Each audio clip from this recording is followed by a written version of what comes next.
Hello guys, இந்த வாரம் அயனார் துணை சீரியலில் வந்து ரொம்ப நாளுக்கு அப்புறம் எல்லாருமே அண்ணன் தம்பிங்க எல்லாருமே சேர்ந்துட்டு சேரனுக்கு வந்து பொண்ணு பார்க்கலாம் அப்படின்ட்டு முடிவு பண்ணுறாங்க. அதோட ஒரு புரோக்கர்கிட்ட சொல்லி பொண்ணு வீட்டுக்காரங்களை கூட்டிகிட்டு வராங்க. பொண்ணு வீட்டுக்காரங்க கூட ஒரு ஜோசியரும் வராரு. இதில் தான் மக்களே ஒரு பெரிய ட்விஸ்ட் இருக்குது. அது என்னன்னா,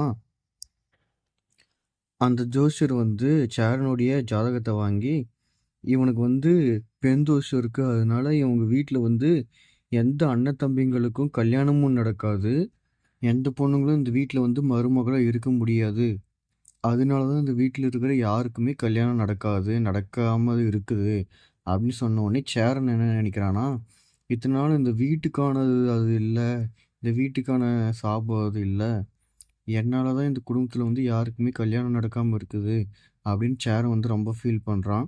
அதனால வந்த பொண்ணு வீட்டுக்காரங்க வந்து இந்த ஜோசியம் இருக்கிறதுனால நான் வந்து என் பொண்ணை நான் வந்து உங்கள் அண்ணனுக்கு நான் கொடுக்க மாட்டேன் அப்படின்னு சொல்லிட்டு வீட்டை விட்டு கிளம்பி போயிட்டாங்க.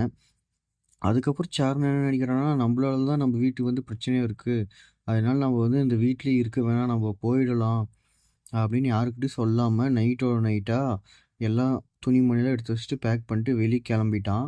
கிளம்பும்போது அவங்க தம்பி எழுந்து வந்து அவங்க தம்பி அண்ணன் போகிறத பார்த்துட்டு கூப்பிடுறான். கூப்பிட்ட உடனே ஏன்னா இப்படி பண்ணுற அப்படின்ட்டு அவங்க அண்ணன்கிட்ட அழுது திருப்பி உள்ளாரே வீட்டுக்குள்ளே வந்து படுக்க வச்சுட்டான். இந்த வாரத்துக்கான சீரியல் ப்ரோமோ இதுதான். ப்ளீஸ் நம்மளோட சேனலை சப்ஸ்கிரைப் பண்ணுங்கள். ஏன்னா ஃபுல்லோ சீரியல் நடக்கிறது எல்லாமே நம்மளோட சேனல் போட்டுட்டு இருக்கோம். அதனால் மறக்காமல் பிடிச்சிருந்தா சப்ஸ்கிரைப் பண்ணுங்கள், பிடிக்கலனா லைக் பண்ணிட்டு போங்க. Thank you, bye by.